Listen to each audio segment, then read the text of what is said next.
What's up, everybody? Today we are joined by Chef Chris Tucker. We have the best Chris Tucker in the world on with us right now. How you doing today, Chris? I'm doing well. How are you guys? I'm doing great. I was Instagram stalking you today. I saw that you're friends with Josie. We had her on last year sometime to talk she's about great. Oh yeah. So tell us about yourself. She's great. She's actually sorry to overtalk, but she's actually going to be working on this event with us. So she's still on the team. Know her very well. That's awesome. It's great to hear. So tell us about yourself. Where were you from? Yeah, so I'm originally from Florida. I know that's kind of a cliche thing to say these days, but I grew up in Florida. I've been out here in Los Angeles for about 14 years now. So this is home now, but grew up in the South, and that's, where my roots are. All my family is still there. And that's kind of where I, started my food journey as a young person. And I grew up in the restaurant industry, and my grandparents had a restaurant, and that's kind of where all of those early developmental years of my life really got immersed in the food atmosphere from a young age. I mean, food in the South is just like almost paramount to that's one of the top things they kind of export is kind of that food culture. And a lot of it is meat oriented. So when did you pivot from that? Because I assume that was a tough pivot. And what was there just one day you saw a chicken, you're like, man, I don't really want to kill those anymore? Or you know what I mean? What's the... Yeah, totally. No, it's interesting because my grandparents' restaurant, which I was just talking about, they were really big on fried chicken and carving roast at the end of the buffet every Sunday. And it was very, very meat centric. Even in Florida, it's all about the barbecue, and it's very, very Southern in the fact that you're adding pork to everything to flavor it. And people don't often really think about Florida as being the South, right? But it's as far as South as you can actually go. And a lot of those Southern roots from the Southern states, like Mississippi and Georgia, all of those roots trickle right down into Florida. And so the cuisine is very, very Southern. And for me, it was, that's how I grew up eating. I grew up eating all of those really heavy dishes. And honestly, from a very young age, I think I was going into 8th grade. It was about health for me. So I, at the age of, 12, 13, however old you are when you're going into that 8th grade, I went to the doctor. My dad and I simultaneously got sick. And so we went to the doctor, and he's like, yeah, you got the flu, whatever is going around. But I saw my weight that day when I went, and I was 230 pounds as an 8th grader. Oh man. And so I was like, oh, okay. I had enough sense about me at that time to know that probably wasn't the right thing that should have been happening in 7th, 8th grade.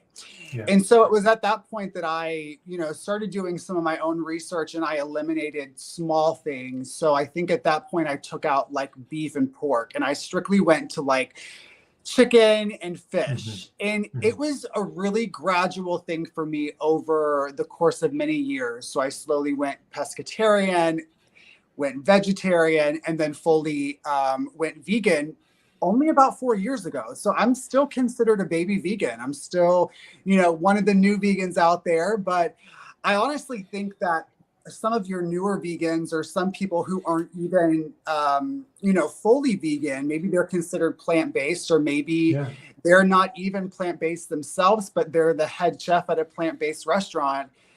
They sometimes can make the best plant-based dishes because they still remember what it tastes like to eat dairy and to eat, things that are full of all of those, really rich ingredients.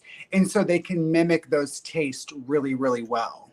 Sure. It's probably the best of both worlds in terms of getting a chef that has lived the life of someone that has eaten kind of no inhibitions in terms of eating. Exactly. That's a great way of putting it. Is it hard to be a vegan and a chef? I think for me, what I found, because I live in a place like Los Angeles, there is that there is that overwhelming sense of need for people who are vegan, you know, to come into a house and cook for somebody.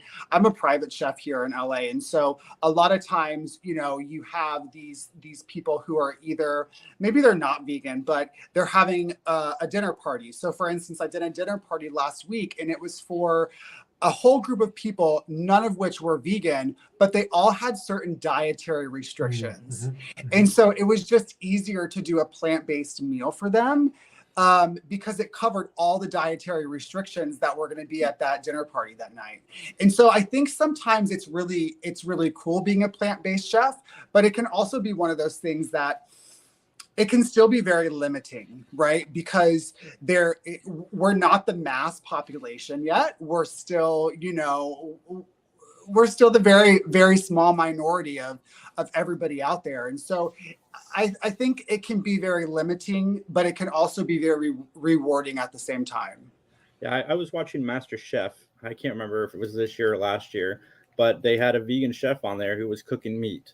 Yeah. And, you know, he can't try it because he doesn't want to. So, like, that's got to be difficult. Yeah. And, you know, for those competition shows, when you see these vegan chefs come on and do them, you just got to applaud them, right? Because they're going off of like either the way they prepare things or the way they think it should be prepared. And sometimes they just smash it completely out of the park. And then other times, you know, it's a bit of a miss, but they're just doing it completely off of instinct. And you just have to be like, wow, more power to you.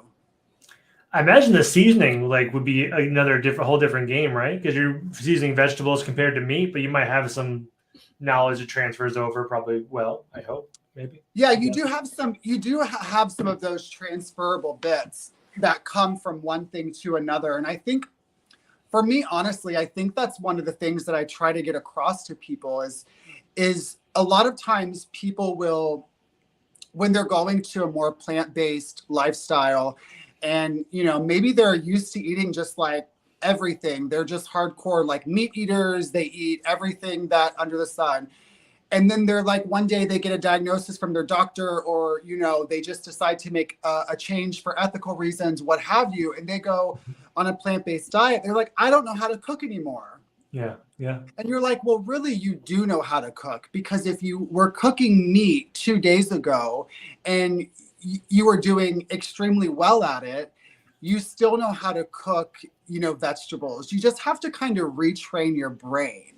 And I think that's what people kind of miss the mark on sometimes is taking things like maybe a portobello mushroom. If you're used to making a steak once or twice a week for dinner, you can substitute in your portobello mushroom and treat it exactly the same way as you would treat that piece of steak.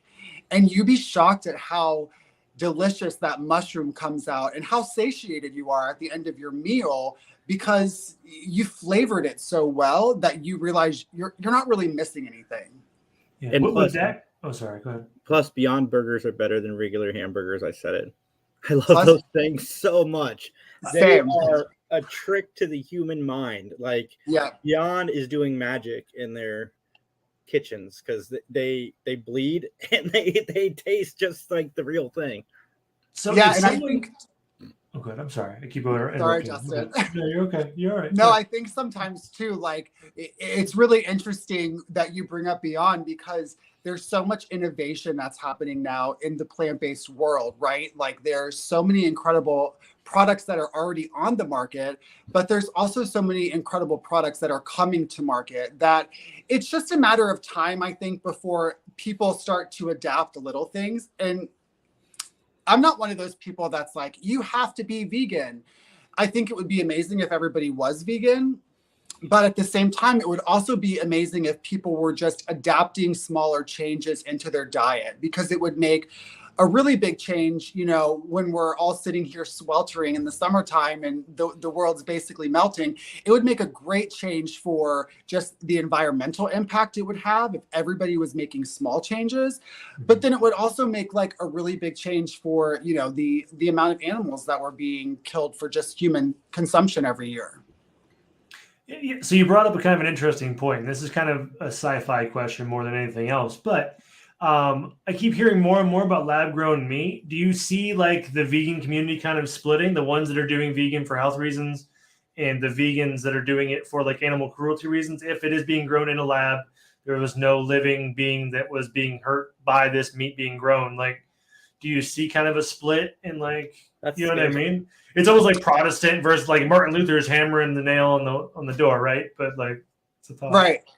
No, it's totally a taboo thing in the market right now, because you do have people who are vegan for completely different reasons, right? There's people who are like, I can't stand to see an animal mistreated. That's one reason. People are like, I have to do it for my health because my blood pressure is high, or because I'm recovering from having, different kinds of just health issues.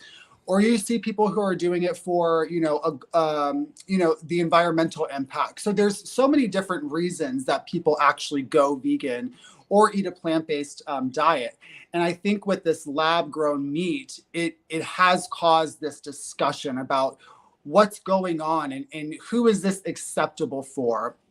Right. My personal view on that is like, it is grown from the cell of actual, chickens or cows, and the cell has to be taken from the animal.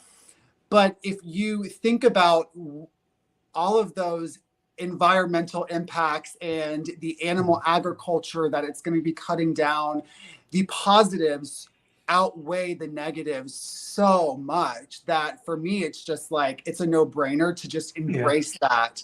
And it's also just like a sustainable way to continue feeding billions of people on the planet. Yeah, our population growth is going exponential, right? So it's like we got to feed these people somehow. Right. Yeah. Cool. I did have one more question. If I was going to get into veganism, maybe not even veganism, let's say I wanted a plant-based meal. I wanted to kind of say Tuesday, Thursday, I wanted to go into like, let's cut down on my meat. What were some like go-to recipes or things you think would be easy for like the layman to kind of jump into, or some of your favorites maybe? Good question. I was going to ask the same thing. I think it's again taking down those mental blocks that we all have when we're stepping into this space of being vegan, right? Like we think that we have to kind of reinvent the wheel when it comes to putting together a meal. But if you're somebody who normally makes chicken parmesan, every so often at home because it's what your family loves to make, you should still make that chicken parmesan, but instead of grabbing like the chicken cutlets from the grocery store, just go to the freezer section, and there's so many great chicken options now. Daring is one of my favorites. They have like little breaded pieces, they have grilled pieces, they have so many different varieties within their range. But there's also incredible just like nuggets out there that are in the freezer section. So you can literally build your chicken parmesan just by using a plant-based chicken, and not really have to change anything else in your recipe. Besides that, like you've already eliminated the animal cruelty, and you've already cut down on the environmental impacts. So no matter what the reason was you were going, wanted to switch to doing a couple more plant-based meals a week, just by swapping in some of these things that are available in our supermarkets nowadays makes it so much easier than having to think about like, how much protein am I getting from these grains, and how much protein am I getting from, these greens? And you can really just build it directly off of what's available to us now in the grocery store. That's awesome. Cool. Thank you. Of course. Yeah, I've been trying. I went to the doctor like everybody does when they hit 40.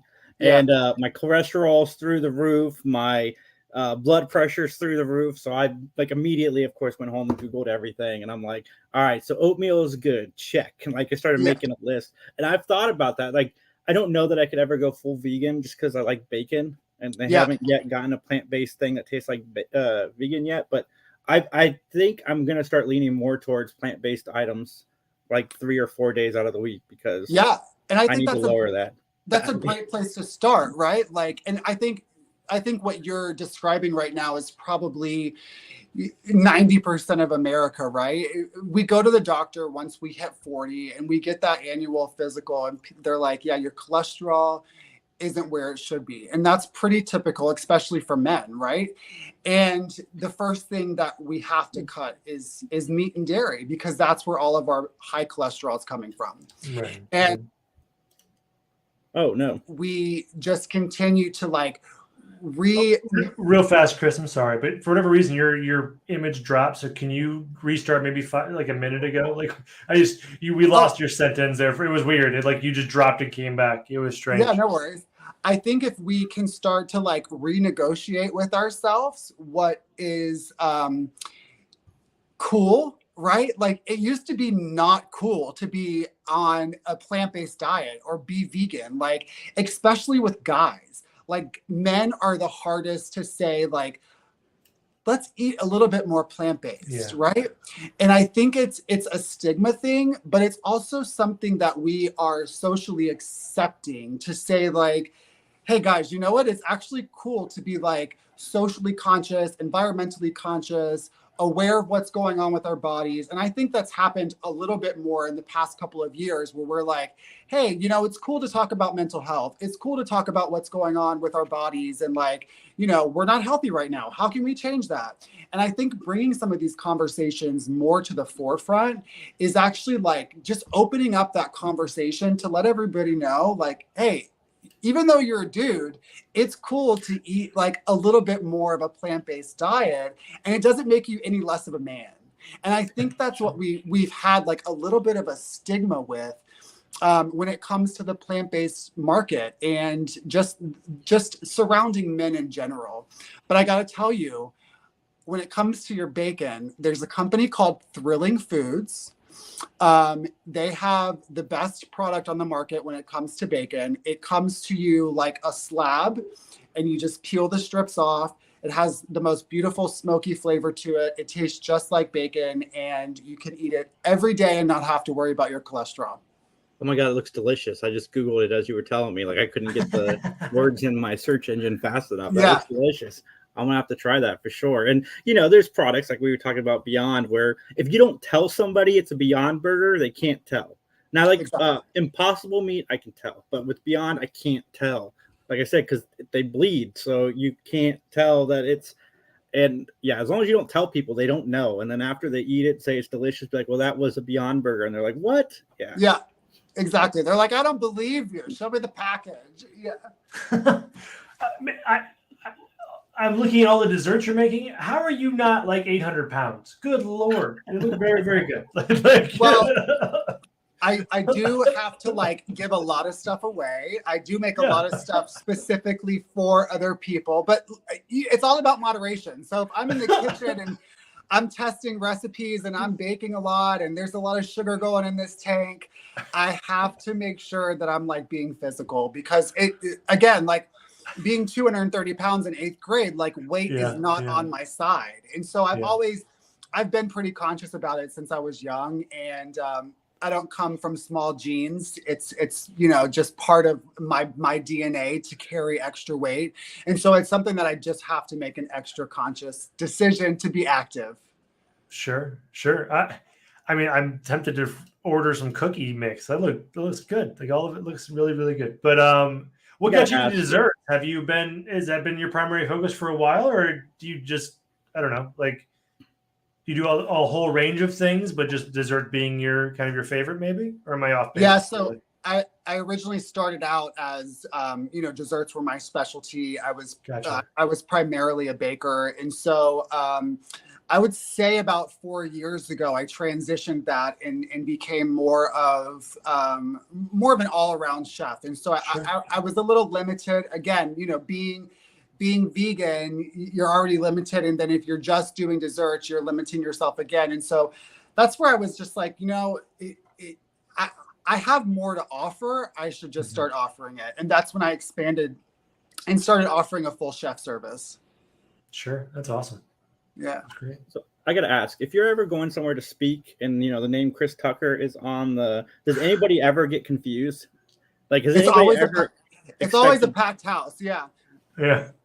Like, I'm saying, has anybody ever expected like Chris Tucker from Rush Hour? Like, you ever get that? Exactly. Yeah. No, I'm saying it's like it's a packed house. They're waiting for They're waiting for the other guy to show up, and then they get me, and they're like, "Oh no, what is this?" He's gonna give us cookies and cakes. Exactly. Yeah, it's the I don't know, man. I think I'd rather have you show up to do a talk because, yeah, this has been a lot of fun getting to know I you. appreciate it.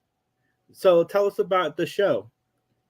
Yeah, so we're doing this new experience here in Los Angeles. It's called the Vkind Experience, and like I said, Josie is still on our team. She's kind of going to be helping me out. Her and I are tag teaming this, but we're creating the entire culinary side of this experience. And what the experience is it's really the Vkind team kind of coming in and saying, listen, what would it be like if the entire world went vegan? What if it was just nothing but plant-based options? And what does that look like? And so they've taken this space here in LA, and it's 30,000 square feet that they're transforming into a completely immersive event. And so when I say immersive, like, there's pop-ups here in Los Angeles all the time, right? Like you go and you sit and you look at a screen or whatever. It's not like that. Like this is going to be a completely immersive experience where the different rooms that you're walking in and out of, they're actually interactive. And so there might be, we might be walking into the Asia experience, and the Asia experience might have a cherry blossom tree in it that's going to be blooming full of fortune cookies that you're able to just pick off. Or you might go into our dessert experience, and that dessert experience is going to have, a chocolate fountain featured in the middle of it, but it's really going to be like you're in Willy Wonka's chocolate factory. And every single thing in this experience is going to be plant-based. It's going to be 11 different experience rooms that are going to be spanning the 7 different continents. So we're really showing people that no matter what culture or ethnicity you are, going plant-based is an option for you. And it's really about bringing the community together and showing people that, you can do this if you want to, if it's something you're interested in, like it's here for you. And so we want to bring everyone together to network and just kind of chat about what their experience is in the vegan space, and really just kind of immerse themselves in something different. This is not something that's been done before, so it'll be a first of its kind. This year it's only being done on the West Coast, but next year we're hoping to launch it on the East Coast as well. And again, it's going to be packed full of celebrities, and we're going to have, really cool DJ and shoppable experiences outside. So it'll just be a weekend that's full of memorable times, but with like-minded people. And I think that's what's always cool when we do things in the vegan space. You're like surrounded by people who they care. Right. Yeah. And so it's always people that are coming together, and they're all wanting to make an impact in a different way. And so I think that's what I really love about working with the people at Vkind. Their whole mission is to amplify and uplift the veg economy. And so that's like their mission for their entire company, and that's their mission with this event itself. So who's able to go to the event? Is anybody available? They just got to get a ticket, and how many tickets are there, and that whole deal? Yeah, so 2-day experience. So we're going to be doing it on Saturday and Sunday. It's coming up in at the end of the year. It'll be in November, and then anybody can get a ticket. Yeah, you can go to vkindexperience.com, and tickets are available for purchase now. And we're definitely expecting them to sell out. Anything like this that takes place in Los Angeles, again, we're like a city full of experiences. So anything that happens like this in LA, people are definitely they're on top of it. They get their tickets. Things sell out quick. So the tickets just got released, I believe, the beginning of July. And so we're already seeing a lot of tickets fly out the door. And this is something that we want people to jump on the opportunity to get tickets before they do sell out, because it is a limited capacity. Even though it's 30,000 square feet, we are making sure that it's contained and it's kept small, because it's going to be an experience that we want people to be able to flow through and really enjoy and take their time in. It almost reminds me of what was it? What's the Disneyland ride? It's a Wonderful Life, like where you just kind of go through the different like just exhibits. Small World. Like, Exactly. Small World. Yeah, Small World. You're right. That was Yeah. awesome. Be cool. Well, Chris, thank you so much. I hope we can talk after the event. I'd love to hear about it. Yeah, exactly. I would love that as well. And if you guys are in town, we'd love to have you guys come out and experience it for yourself. It's not until November, so would definitely love that. But make sure that anyone who's watching or listening, you guys jump on and get your tickets. And if you make it out, make sure you pull me aside and say, hey, we will be there, and it'll be a blast. Awesome. I'll make sure to include that in the description, everybody. Again, thank you so much, Chris. Where can everybody find you online? You can find me personally at Vegan Chef Chris Tucker, and then you can also follow our partners who are putting the event on at Vkind. Awesome. And then from Justin and I, everybody have a great night. See ya.